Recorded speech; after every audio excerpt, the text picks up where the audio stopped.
Hey everybody, what's up and welcome back to today's video guys. And today guys, I'm going to go ahead and be showing you how to tempo change in GarageBand.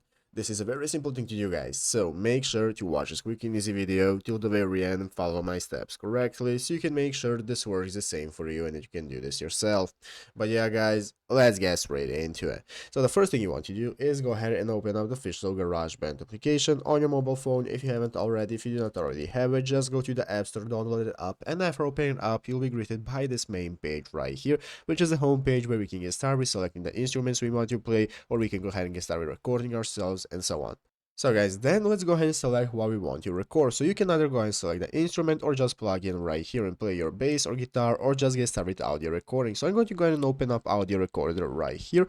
That's going to open up this new menu where we can get started with recording ourselves. And the record button is this big red circle right here at the top of the screen, which once you click, as you can see, it's going to start the recording process and you'll have a tempo playing that you'll be able to go ahead and record over off. So guys, basically, if you want to change your tempo, all you want to do is click this tempo button that looks like a triangle next to the record button. Click on that, and there is where you'll be able to go ahead and access your tempo to turn it off and on. And if you want to go ahead and change what it is, go to the settings button right here in the upper right corner, click the settings button, and as you can see, it's going to open up the settings right now. And here we have our tempo that you can go ahead and access and select what kind of tempo and how fast you want it to be.